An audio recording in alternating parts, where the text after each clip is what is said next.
नमस्कार साथियों। भारत के अंदर एना सेबेस्टियन जो कि पुणे के महाराष्ट्र में अर्न्स्ट एंड यंग जैसी कंपनी में काम करती थी, पैसे से प्रोफेशन में वो सीए थी, उसके वर्क प्रेशर ने उसकी जान ले ली। एक चार्टर्ड अकाउंटेंट अन्ना सेबेस्टियन पेराइल की मौत बहुराष्ट्रीय कंपनी अर्न्स्ट एंड यंग में नौकरी करने के 4 महीने बाद ही हुई। क्या एक नौकरी इतनी इंपॉर्टेंट हो सकती है कि वो किसी की जान ले ले? Anna Sebastian Perial's death is concerned. We are getting you some breaking news on the story. A 26-year-old Anna Sebastian Perial tragically died in Pune in what appears to be a death due to toxic work environment.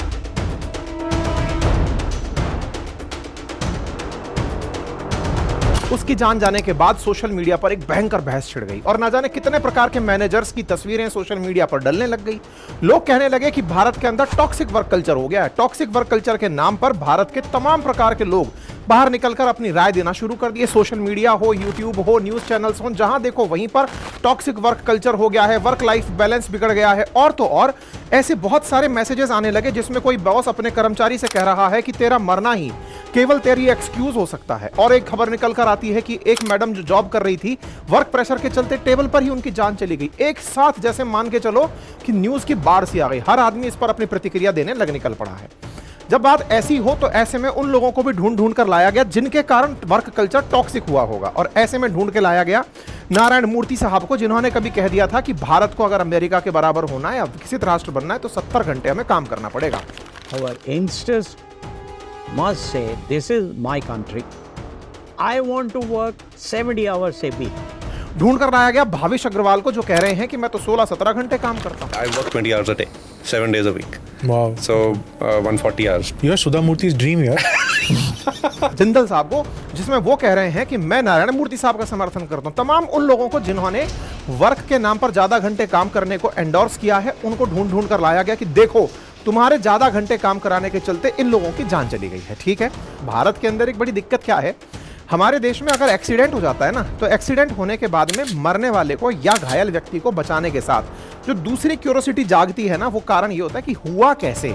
हमारी जो भीड़ वहां इकट्ठी होती है, वो उस बच्चे को बचाने के बाद या फिर उस घायल व्यक्ति को नुकसान हुआ है उसकी सेवा करने के बाद जो दूसरा सबसे बड़ा सवाल पूछती है वो यही होता है, हुआ कैसे।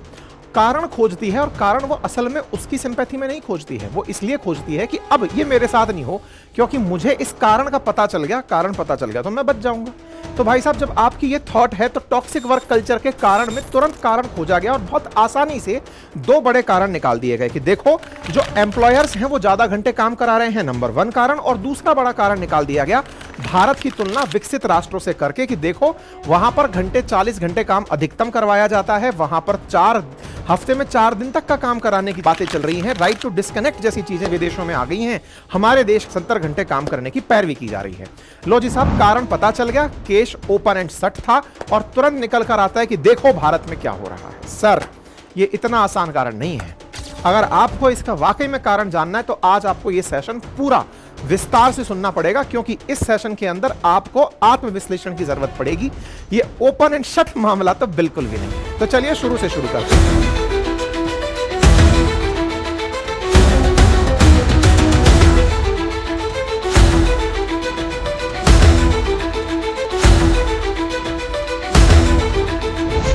मेरे प्यारे साथियों, आपने भारत के अंदर ब्लॉकबस्टर फिल्म्स में 2 बड़ी फिल्में देखी हैं। एक का नाम दंगल है और एक का नाम 3 इडियट है, जहां पर किरदार निभाने वाले अभिनेता का नाम आमिर खान है।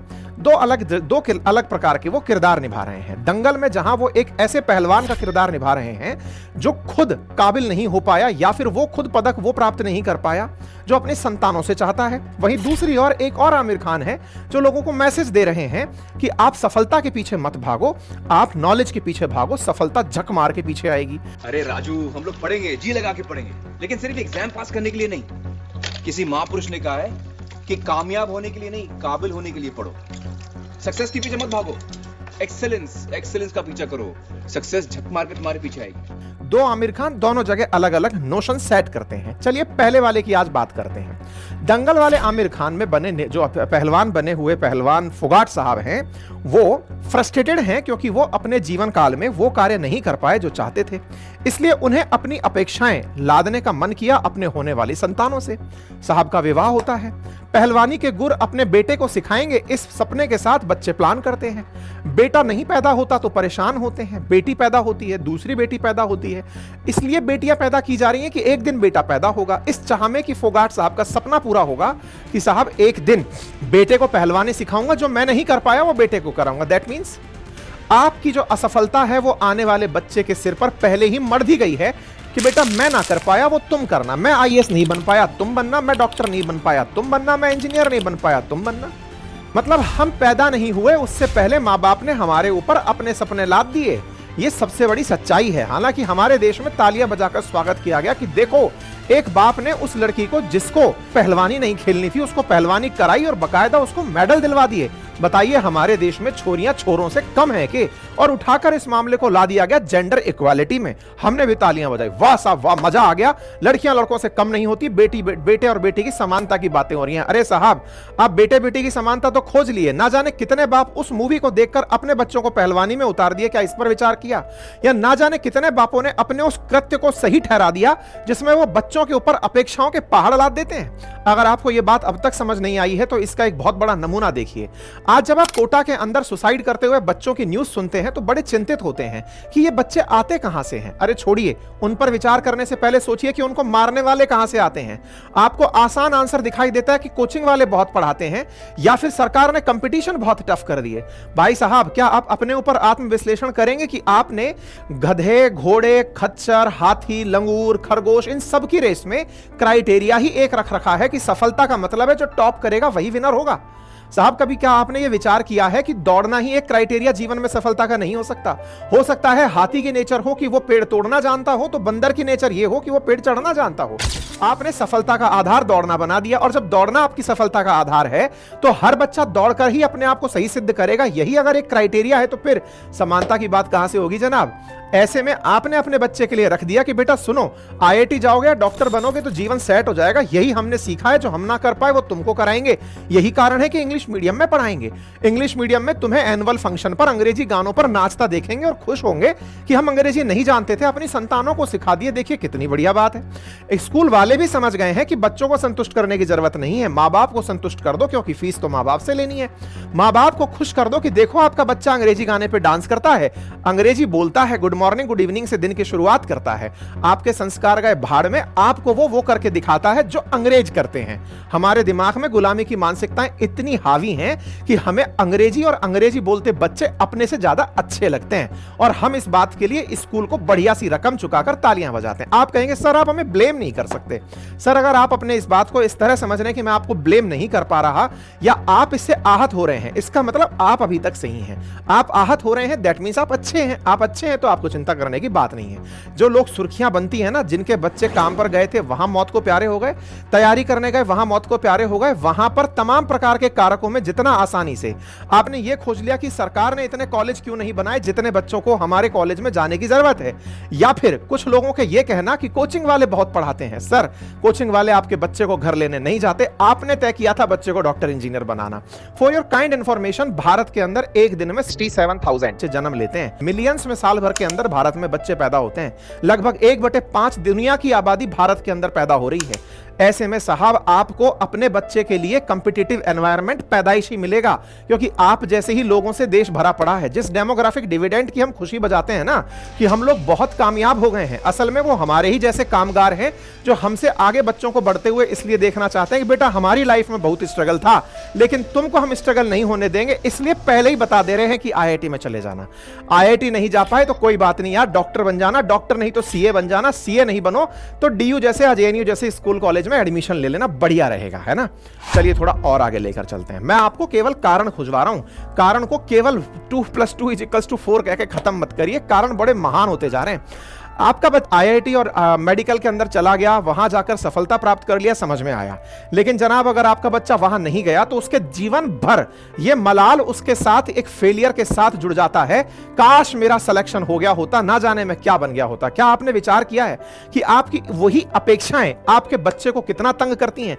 जीवन भर के लिए वो अपने ऊपर फेलियर का टैग लेके घूमता है। वो अपने अंदर यह विश्वास ही पैदा नहीं कर पाता कि यार मैं तो बंदर था, यार मैं तो हाथी था, यार मेरे अंदर टैलेंट कुछ और था, मैं पेड़ चढ़ना जानता था, दौड़ना नहीं जानता था, मेरे अंदर की स्किल कुछ और थी, लेकिन इस समाज ने मेरी तुलना उन लोगों के साथ कर दी और वही उसका फ्रस्ट्रेशन, उसकी पहचान बन जाता है। वो जीता तो है लेकिन उसके जीने की इच्छा ना जाने कितने पेरेंट्स ने और समाज ने पहले ही छीन ली होती है। आगे बढ़ते हैं। जिन्हें आपने आईआईटी भेज दिया, जिन्हें आपने मेडिकल कॉलेज भेज दिया, उनका भी जान लीजिए। हाल ही में एक सुर्खी बड़ी वायरल हुई, टॉपर जो नीट के थे उन्होंने सुसाइड कर लिया। 25-year-old medical student Dr. Navdeep Singh, who topped NEET in 2017, was found dead on Sunday morning. On Sunday, a PhD scholar died by suicide. He was 32 years old and he was from the state of West Bengal. IIT की सुर्खियां आम हैं। IIT में पढ़ने वाले बच्चों में ऐसी साल भर साल खबरें निकल जाती हैं, वो वहां जाकर सुसाइड कर लिए। जरा बताइए, आपने इतनी भागदौड़ करा के डॉक्टर बनाया, इंजीनियर बनाया, वो वहां जाकर के मर गया। कारण खोजने निकले तो पता चला कि सर वो वहां पर वर्क लाइफ बैलेंस नहीं कर पाया। कॉलेज ने प्रेशर कुकर बनाकर रखा था, वो मैनेज नहीं कर पाया। अच्छा, मतलब करोड़ों की भीड़ में जब वो बैठा, उसको टॉप कर गया, वो मैनेज कर गया था, लेकिन कॉलेज में जहां 100-500 बच्चे उसके क्लास के थे, उनके बीच में वो मैनेज नहीं कर पाया। अरे सर, उसको हो सकता है कि आपने अभी तक इमोशनल ट्रेनिंग ना दी हो सकता है कि आपने उसको अपना दर्द बयां करने की ना सीख दी हो, आपने तो उसे भेज दिया लेकिन उसका इंटरेस्ट ना जाना हो। आज उसके दिमाग पर इतना प्रेशर क्रिएट हो गया है कि वो टॉपर होते हुए भी अपने इमोशंस को, हो सकता है हार्मोनल्स उसके अंदर ऐसे चेंजेस आ रहे हों, ऐसी चीजें उसके जीवन में आ रही हों कि वो अपनी बातों को ना कह पा रहा हो, आज उसके इंटरेस्ट के विरुद्ध कुछ हो रहा हो। और तो और आईआईटी जाने के बाद उसे पता चला हो कि गांव में तो डंका बजा था कि आईआईटी से निकलूंगा तो करोड़ों का पैकेज निकलेगा। जरा इन न्यूज खबरों पर जरा गौर करिए, जहां पर दिखाया यह जा रहा है कि आईआईटी गए थे, प्लेसमेंट ही नहीं हुआ, आईआईटी में इतने % लोगों का प्लेसमेंट नहीं हो रहा। अब वो घर जाएगा तो किस मुंह से जाएगा, क्या दिखाएगा? आईआईटी में बच्चों को जॉब नहीं मिल रही है।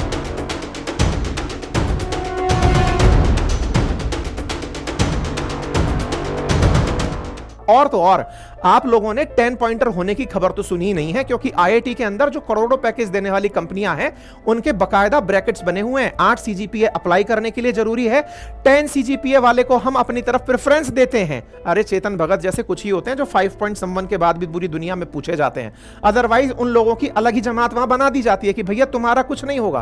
तो बताइए, वो व्यक्ति जब घर जाएगा तो किस मुंह से जाएगा?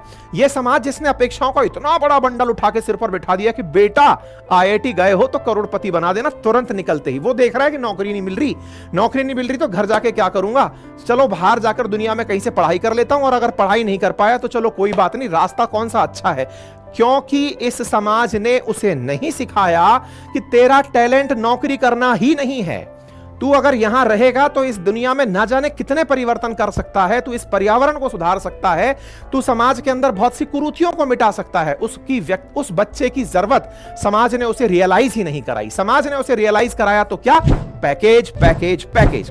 पैकेज से याद आया, आपको पता है आज जितने भी प्रकार के पैकेजेस हैं, अगर उनको स्ट्रीमलाइन किया जाए ना, सबसे बढ़िया नौकरी किसको मिल रही है, तो पता चलता है कि अगर आप फाइनेंशियल जॉब्स में जा गए हैं, बैंकर की नौकरी कर रहे हैं, या फिर आप सॉफ्टवेयर कंपनी में नौकरी कर रहे हैं, बढ़िया पैकेज पाएंगे। आईआईटीज की विडंबना देखिए, सिविल इंजीनियरिंग से मैकेनिकल जैसे कोर फील्ड में पढ़ने वाले बच्चे अच्छे पैकेज नहीं पाते। अपने फील्ड के अंदर वो अप्लाई करने से हिचकते हैं, क्योंकि घर जाके क्या जवाब देंगे, कोर फील्ड तो जॉब नहीं दे रहा है, जॉब दे रहा है तो पैसे ज्यादा नहीं दे रहा है। बापू ने तो अपेक्षा लगा रखी है कि शुरुआत 1 करोड़ से होगी, 1 करोड़ देने वाली कंपनी कोई फाइनेंशियल कंपनी होगी जो कि एडवाइजर का जॉब पे देगी। तो ऐसे में आपका टैलेंट कुछ है, डिमांड कुछ है, और बच्चे ऐसे में उस कंपनी में पहुंच जाते हैं जिसकी उसने पढ़ाई नहीं की तो फिर क्या करते हैं, वहां जाकर फिर वो एक अलग प्रकार की ट्रेनिंग में एंट्री करते हैं।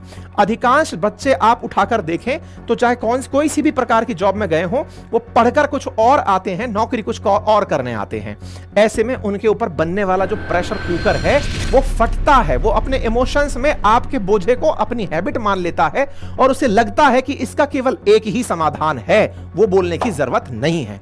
आगे बढ़ते हैं साहब। अब आपका वही बच्चा जो आपने कॉलेज से निकाल कर नौकरी में भेज दिया, मैं तो अभी टॉपर्स की बात कर रहा हूं, फेलियर्स की तो बातें ही नहीं हुई। आप में से अधिकांश लोग वो हैं जो आईआईटी नहीं गए, डॉक्टर नहीं बने, सीए नहीं बने, उसके बावजूद भी आप उन सफल लोगों की कहानी सुन लो एक बार, जो आपकी नजर में सफल हैं, एक बार उनकी सुन लो, उसके बाद मैं उनकी भी बात कर ही लूंगा, क्योंकि उनके लिए समाज ने बात करना उचित नहीं समझा। अब आ गया वो नौकरी में आ गया तो यहां पर आते ही उसको अंग्रेजी पढ़ा के भेजा गया था, अच्छे कॉलेज से पढ़ाकर भेजा गया था। उसको बताया गया कि तुम्हारा जन्म तो भारत में हुआ है, भारत दुनिया की 5वीं बड़ी अर्थव्यवस्था है, जल्दी ही 3री बड़ी अर्थव्यवस्था हो जाएगा, ब्रिटेन को हम पछाड़ चुके हैं, अमेरिका जल्दी ही बन जाएंगे, चाइना को यूं कर देंगे। हमारे इन सपनों में हमें एक ख्याली पुलाव खिला दिया जाता है जिसमें हमको यह बताना भुला दिया जाता है कि इकोनॉमी 5वें नंबर पर पहुंची हुई है। लेकिन एक बहुत बड़ा मिथ है, सच्चाई क्या है उसको समझ लीजिए कि हमारे देश में 145 करोड़ आबादी निवास करती है, $3.5 ट्रिलियन की इकोनॉमी है, पर व्यक्ति जो प्रति व्यक्ति आय है वो $2,500 के आसपास है, जहां अमेरिका $88,000 के आसपास प्रति व्यक्ति आय पर चल रहा है। 71 लाख रुपए प्रति व्यक्ति वहां की इनकम है। हमारे देश के अंदर $2,500 के आसपास हम लोग 2-2.5 लाख रुपए के आसपास हमारा सर्वाइवल चल रहा है। ऐसे में बड़ा सवाल यह निकल कर आता है साथियों कि आपका अपना इनकम और अमेरिकन्स का इनकम, आपका जो कंपैरिजन है वो शुरू हुआ है दोनों देश के नागरिकों के बीच में। हमारे यहां पर जब भी वर्क लाइफ बैलेंस की बात आती है या टॉक्सिक वर्क कल्चर की बात आती है तो बुद्धिजीवी निकल कर आते हैं, ज्ञान देने लगते हैं कि वहां 40 घंटे काम होता है और हमारे यहां 70 घंटे की डिमांड की जाती है। मैं केवल एक बेसिक सा सवाल पूछता हूं यार, आप उसका जवाब दे दोगे तो मैं सही समझ जाऊंगा। अगर 2 बच्चे हैं, जब पढ़ना शुरू किए थे उस समय पर एक बच्चे को पूरी मैथ आती थी और एक बच्चा जो बिगिनर लेवल पर काउंटिंग सीख रहा था, क्या टीचर ने यह कहा कि मैं जो मैथ जानता है उसे होल्ड करा देता हूं और आपके बच्चे को वहां तक आने का इंतजार कराता हूं, फिर बराबर आ जाएंगे तब आगे लेके चलूंगा? नहीं, टीचर कहता था कि यह बच्चा तो टैलेंटेड है क्योंकि इसको पहले से पढ़ाकर भेजा गया है, अब मैं आपके बच्चे को एक्स्ट्रा क्लास दूंगा, ये एक्स्ट्रा क्लासेस यूज करके उस बच्चे के बराबर आएगा तब जाके आगे बढ़ेगा। अब तक पढ़ाई में आपने यही सीखा है। भारत जिस दौर में फिलहाल चल रहा है, अगर हम अमेरिका की बराबरी करना चाहते हैं तो वर्ल्ड बैंक की ये लाइन सुन लीजिए। India is not quite there yet. The government right now is targeting around 7% for growth. China and India will surpass the U.S. as the world's most powerful economy. The study looked at each country's purchasing power and gross domestic product. Americans की कुल कमाई का या फिर ये कहिए America में जो पर कैपिटा इनकम है उसका 1/4 भी प्रति व्यक्ति आय भारत को पहुंचने में 75 साल लगेंगे। जिस तरह से हम चल रहे हैं, ये जो उठा के कंपैरिजन कर देते हैं ना कि अमेरिका में तो 40 घंटे काम होता है, इंडिया में 70 घंटे की डिमांड होती है। 70 घंटे की नहीं होती है साहब, डिमांड इस बात की है कि अगर वाकई में अमेरिका बनना चाहते हो तो पहले यह समझो कि हम लोग वाकई में उनसे बहुत पीछे हैं, आने के लिए बहुत तेज दौड़ना पड़ेगा, दौड़ेंगे तब जाके बराबर आएंगे। और रही बात इसकी कि नहीं साहब, उनको ये सब बातें पहले से पता थी, वो तो 40 घंटे ही काम करके खबर बड़ी चीज बने थे। आपको एहसास दिला देता हूं, आज भारत जिस मेक इन इंडिया के नाम पर इंडस्ट्रियल रेवोल्यूशन की बात सोचता है ना, वो बात उन्होंने सन 1700 में सोच ली थी। 1765-1777 उनका वो दौर था जब first industrial revolution western world में आ गया था। आज से 200-250 साल पहले उन्होंने लोगों से काम कराना सीख लिया था। जिस मेक इन इंडिया पर हम चल रहे हैं, उन्होंने ना जाने कितने दिन पहले make in UK, make in US कर लिया है। वेस्टर्न वर्ल्ड में हुए लोगों के काम और उस काम से पैदा हुए वर्ग विभाजन का ही परिणाम है कि दुनिया में मार्क्स की थ्योरी ने जन्म लिया, साम्यवाद का जन्म हुआ। अमेरिका जैसे देश में 12-12 घंटे काम करना, कामगारों का हड़ताल करना, यही सबसे बड़ा कारण था साम्यवाद के उदय का। अदरवाइज वर्ग संघर्ष पैदा ही ना होता तो ये सारी थ्योरी पैदा नहीं होती। अमेरिका ही जननी है असल मायने में पूंजीवाद और साम्यवाद की। क्यों? अमेरिका से मेरा मतलब है वेस्टर्न वर्ल्ड का। क्यों? क्योंकि वेस्टर्न वर्ल्ड के अंदर लोगों ने फैक्ट्री से खूब पैसा कमाया और सस्ते लेबर्स अपने उपनिवेशों से, कॉलोनियों से हवाई भर भर के जहाजों में ले जाए गए और वहां जाकर के उनसे अमानवीय तरीके से लेबर बनाकर, ना केवल लेबर बनाकर बल्कि बंधुआ मजदूर बना करके उन्हें गुलाम बनाकर काम कराया गया, जिसके कोई वर्क एथिक्स नहीं थे। उठा करके लेबर फोर्स के रूप में काम कराया। मजदूरों की हुई क्रांति नहीं, कहीं ना कहीं साम्यवाद को जन्म दिया। जब मजदूरों को यह बताया गया कि ये बड़ी उद्योग धंधे जो बने हैं ये तुम्हारे दम पर बने हैं, तभी जाकर स्पष्ट विभाजन हुआ कि नहीं अमीरों, तुम्हारी अमीरी हमारे कारण है और यही कारण साम्यवाद के जन्म का बड़ा बनता है। मेरे प्यारे साथियों, मेरा कहने का कुल जमा अर्थ यह है कि जब आप वेस्टर्न वर्ल्ड के विकसित राष्ट्रों से कंपैरिजन करें तो अपने अंदर यह थॉट भी बिठा लें कि हम लोग पैदाइशी अमीर नहीं हैं, हम पैदाइशी विकसित नहीं हैं, हमें बनने के लिए दौड़ना पड़ेगा। अब आपके दिमाग में बड़ा सवाल आएगा, इसका मतलब आप समर्थक हैं इस बात के कि हम सबको तेज ज्यादा काम करना चाहिए, यानी आप जैसे लोग ही हैं जो चाहते हैं कि वर्क फोर्स से ज्यादा काम कराया जाए। टॉक्सिसिटी आपके दिमाग में है सर, आप जैसे लोग ही हैं जिन्होंने इस समाज में इतनी ज्यादा मतलब स्ट्रेस लोगों के दिमाग में काम की दी हुई है। जनाब सुन लीजिए, आप मुझे जज करें, यह आपका नजरिया हो सकता है, लेकिन आप भारत को एज ए इंडिपेंडेंट इंडियन जज करें तो यह आपके लिए और इस पूरे देश के लिए अच्छा होगा। कुछ फैक्ट्स और जान लीजिए। भारत के बारे में जो 5वीं बड़ी इकोनॉमी का मिथ पाल रखा है ना, प्रति व्यक्ति आय के नाम पर हम 143वें नंबर पर आते हैं। जिस अमेरिका से आपका कंपैरिजन चल रहा है उसके तुलना में तो हम बहुत पीछे हैं। और एक बात बता देता हूं, हमारे देश के अंदर जो टॉप 1% लोग हैं ना, वो 55% इंडिया की टोटल वेल्थ का अपने पास रखते हैं।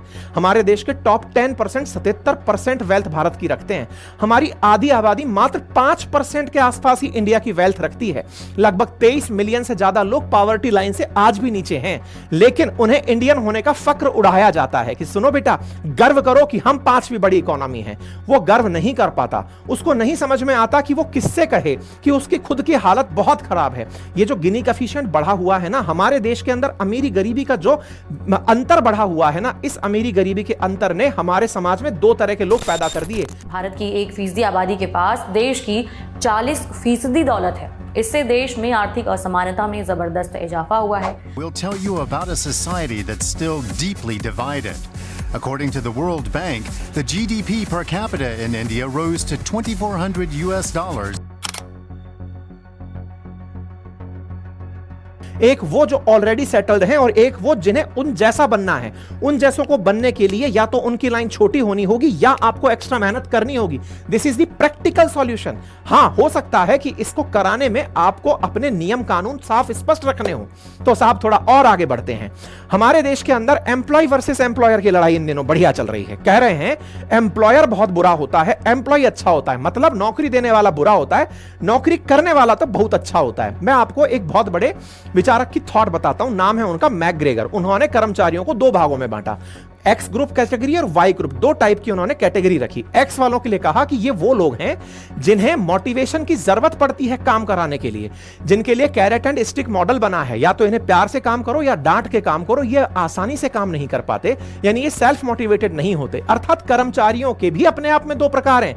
एक ऐसे कर्मचारी हैं जिन्हें काम कराने के लिए आपको पुश करना पड़ता है कि बेटे काम करो, आपका ये टाइम है, इतने समय में आपको ये काम करना है, अगर आपने नहीं किया तो आपको पनिशमेंट मिलेगा। वो उसी से प्रेरित होता है। और एक ऐसा कर्मचारी होता है ग्रेगर के अनुसार, जिसको सेल्फ मोटिवेटेड कर्मचारी कहा गया, वाई कैटेगरी में डाला गया। और उसने ये कहा है कि ये कर्मचारी खुद से ही वर्क सेटिस्फेक्शन के लिए काम करता है। इसे पता है कि मेरा काम ही मेरा मालिक है, मेरा मालिक नहीं है, मेरा काम मालिक है। अगर मैंने काम के लिए काम किया तो मालिक स्वतः ही खुश रहेगा, कंपनी ग्रो करेगी तो मेरी ग्रोथ होगी। मेरी ग्रोथ के लिए मालिक को खुश करना जरूरी नहीं है, काम को पूरा करना जरूरी है। इसके लिए अपने इंडिकेटर्स हैं कि मैंने काम पूरा किया, कंपनी ऑटोमेटिक चलेगी। और जो एक्स कैटेगरी में बैठा हुआ कर्मचारी है, वो चाहता है कि मालिक जाए भाड़ में, कंपनी हमेशा बुरी होती है, मेरा सुख सुविधा कैसे हो। इसका बहुत जीवंत उदाहरण मैं आपको बताता हूं। इन न्यूज कटिंग्स को देखना, जानकर आप खुद से हैरान हो जाएंगे। कोरोना काल में भारत जैसी इकोनॉमी सर्वाइव करी क्योंकि हम ऑलरेडी टर्शरी इकोनॉमी में जा चुके थे। मतलब हम सर्विस सेक्टर के अंदर बहुत अच्छे से बढ़ चुके थे। हमारे घर के अंदर बैठकर काम करने की सुविधा उपलब्ध थी, घर के अंदर बैठने की सुविधा उपलब्ध थी, मतलब वर्क फ्रॉम होम उपलब्ध था। ना जाने कितने ही कर्मचारी वर्क फ्रॉम होम करने घर चले गए, लेकिन जब घर पहुंचे तो किसी भाई साहब ने उनको सलाह दे दी कि भाई आप घर पर तो हो ही, एक काम और ले लो, मालिक को पता नहीं चलेगा। ये एक्स टाइप के कैटेगरी के लोग थे जिन्हें यह समझ में आया कि मालिक तो देख ही नहीं रहा है, तो क्या करें। मालिक ने जो कैमरा लगा रखा था अब तो गायब हो गया, अब क्या करें। उन्होंने शुरू कर दिया मून लाइटिंग। ये खबरें उठाकर देखिए जो आपके सामने मैं दिखा रहा हूं।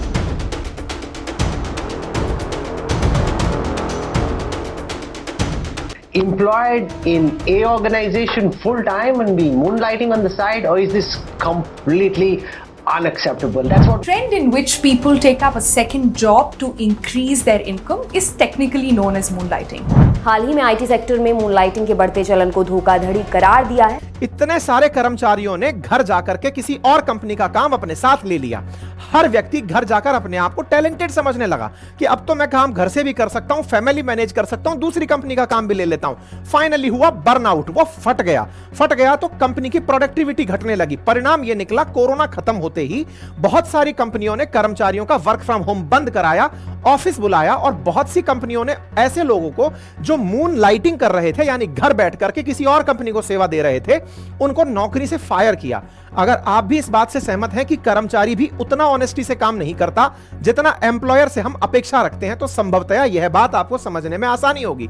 फिर अंत में कंक्लूजन यह निकलता है कि सर, आपकी सारी बातें सुनकर यह लग रहा है कि आज जितने भी प्रकार के क्राइसिस हो रही हैं, इसके लिए या तो हम जिम्मेदार हैं, मतलब कि एक तरह से हमारा समाज जिम्मेदार है और रहा सहा एम्प्लॉय खुद जिम्मेदार है। आपने तो हमें सेल्फ पिटी कर दिया, हम सेल्फ डाउट में चले गए। इसका मतलब सब तरफ सब सही है, सरकार सही है, देश सही है, कंपनी सही है, मालिक सही है, बुरे हैं तो हम हैं। अजी नहीं साहब, मैंने आपको एक नया पर्सपेक्टिव दिया है कि हम आत्म अवलोकन भी करें।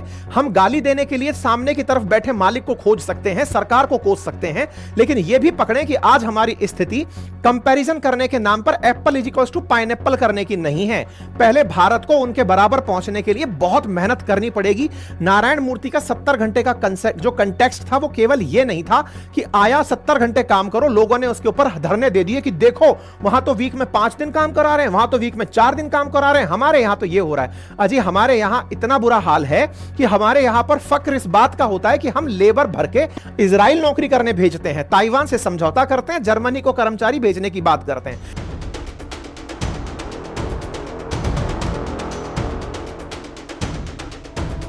भारत और जर्मनी की दोस्ती गहरी हो रही है।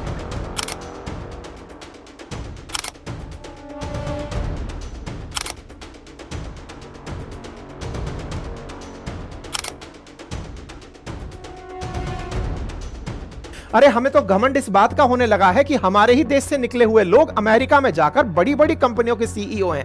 अरे आसान भाषा में वो वहां जाकर बड़े वाले नौकर बने हुए हैं, भले ही पढ़े आईआईटी से हों, लेकिन कोई बड़ी कंपनी नहीं बनाए, जाकर के वहां किसी बड़ी कंपनी में नौकर बने।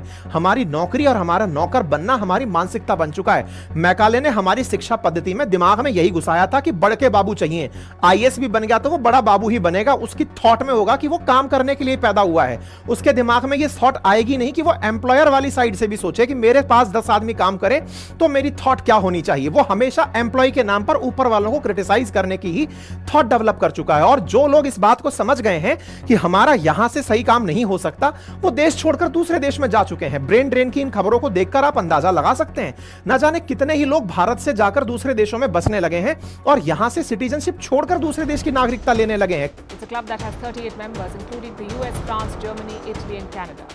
These are also the go-to countries for migrants. Bharat के कई लोग विदेश में रहते हैं और अब तो कई लोग वहाँ के नागरिक भी बन रहे हैं और उसके बदले भारत की नागरिकता छोड़ रहे हैं। भारत के लाखों लोग हर साल देश छोड़कर विदेश जाते हैं और वहीं के होकर रह जाते हैं। कई लोग तो भारत की नागरिकता भी छोड़ देते हैं, क्योंकि समझ आ चुका कि यहाँ तो नौकर ही बन के रहना होगा, नौकर के अलावा हमसे कुछ और नहीं होगा।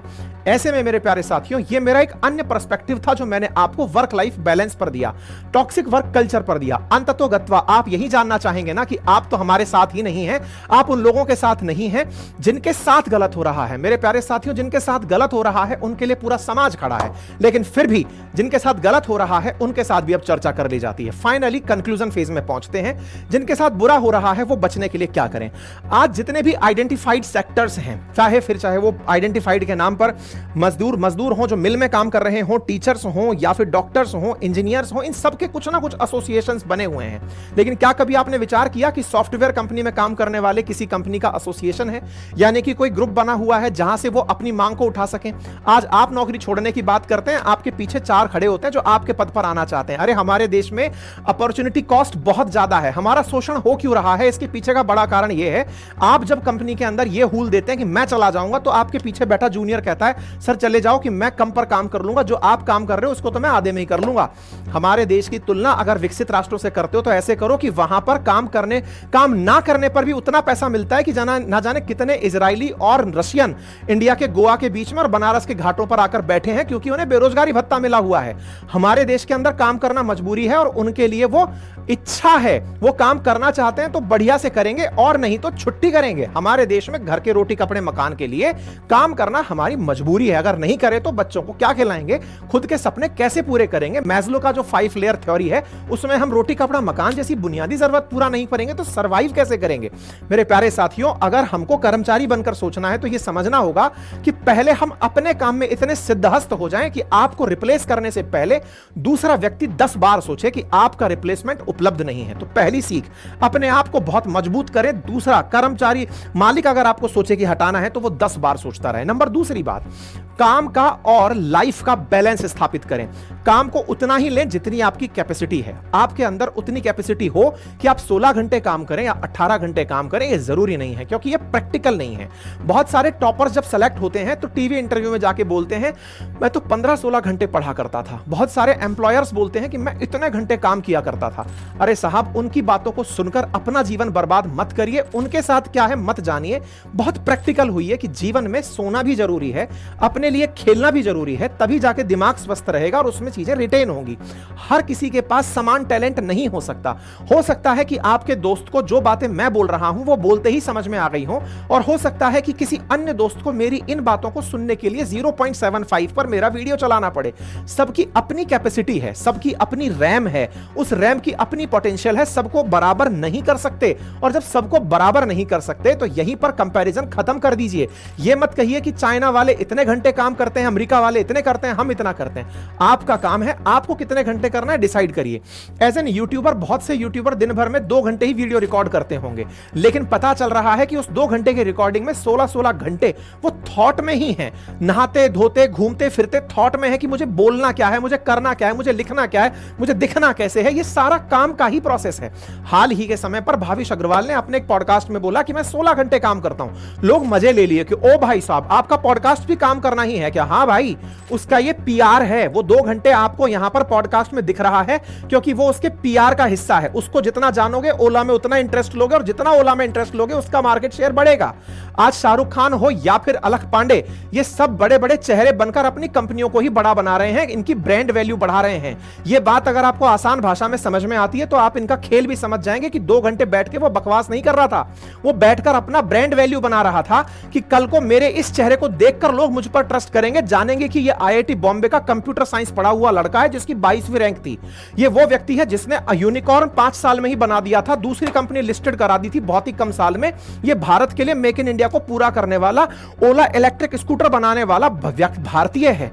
विश्व में सबसे ज्यादा स्कूटर बनाने वाला व्यक्ति। आप जानने के लिए जिज्ञासा करने लगेंगे, आपके मन में तमाम प्रश्न आने लगेंगे तो एक नेगेटिविटी भी आएगी कि देखो इसके स्कूटरों में तो आग लग रही है, लेकिन वहां वो बैठकर कह रहा है कि मैं तो 18 घंटे काम करता हूं। आपके मन में एक पॉजिटिविटी आ रही है। जैसे पीएम के बारे में बोलते हैं, पीएम साहब 15-16 घंटे काम करते हैं। पीएम 15-16 घंटे फाइलों पे साइन नहीं करते, वो जो कर रहा है वो भी अपने आप में ही काम चल रहा है। इसका मतलब हर चीज को बराबर मत करिए। डॉक्टर बैठ करके अपनी ऑफिस में, हाल ही के समय पर कोलकाता के अंदर आरजीकर मेडिकल कॉलेज में जब अभी दुर्घटना घटी थी, तब डॉक्टर्स का प्रोटेस्ट किस बात पर हुआ था कि समय का पता ही नहीं है। पता चल रहा है पूरे पूरे दिन हमें हॉस्पिटल में रहना पड़ रहा है, वहीं सोना है, वहीं खाना है, वहीं पर मरीज देखना है और चले आना है। उनका सोना खाना भी काम में ही काउंट हो रहा है, क्योंकि उन्हें कभी भी उठाया जा सकता है। वो फ्री नहीं है घर जाकर के बैठने के लिए, यानी कि राइट टू डिस्कनेक्ट लागू नहीं होता। Is there any law that tells you that a doctor should sleep these many hours or work these many hours? Let's not forget, these doctors are spending 36 hours in a hospital and more often than not conducting surgery. फिर आप पूछेंगे कि doctor कैसे कहते हैं कि वो 16 घंटे काम करते हैं? अरे भाई साहब, 16 घंटे काम करने का मतलब है कि उनका हॉस्पिटल में रहना। आप कह रहे हैं सो तो रहे हो, खा तो रहे हो, मोबाइल देख तो रहे हो। अरे भाई, तो अगर ऐसा है ना तो 6 घंटे उनको हॉस्पिटल में रखो, बाकी घंटे मोबाइल बंद करके घर से बाहर घर जाने की कह दो। इसका मतलब काम करना और काम के लिए उपलब्ध होना, यह भी काम की ही एक दशा होती है। इस तरह से मैं अगेन बोल रहा हूं, apple is equal to pineapple नहीं होता। आप मजदूरों की तरह की देखो, मजदूर 9 बजे पराती उठाता है, 6 बजे छोड़ देता है। काम तो इसको कहते हैं? नहीं भाई, काम इसको बिल्कुल नहीं कहते हैं। एक चित्रकार, एक किताब लिखने वाला राइटर, आपको लगता है कि वो राइटिंग करने लगे, 300 पेज की एक किताब लिखने में मुश्किल से उसे 2 दिन लगेंगे, फिर साल भर उसने कैसे ले लिया? फिर काम के नाम पर उसने क्या किया? कहीं और जाकर के क्या बड़ा पाव बेच रहा था क्या? नहीं, वो उस थॉट प्रोसेस में था कि मुझे यहां क्या लिखना है, मुझे कैसे लिखना है, मेरी चीजें लैंड कैसे करेंगी। हो सकता है उसके लिए उसे वर्ल्ड टूर करना पड़ रहा है। टूर करना उसका जॉब है भाई। इसका मतलब साफ है कि आपकी जर्नी इटसेल्फ काउंट की जाती है। कुछ लोग अज्ञानतावश इस जर्नी की मजाक बना लेते हैं। खैर, हम उन लोगों पर नहीं आते, फिर एक कदम और आगे बढ़ते हैं। तो हम करें क्या? वर्क लाइफ बैलेंस करें, अपना पोटेंशियल पहचान ले कि मैं इतना ही कर सकता हूं। जब मेरा पोटेंशियल पता है तो जॉब जब मांगने जाओ तो अपना पोटेंशियल बता के आओ, डींगे मत हाको, कतई नहीं।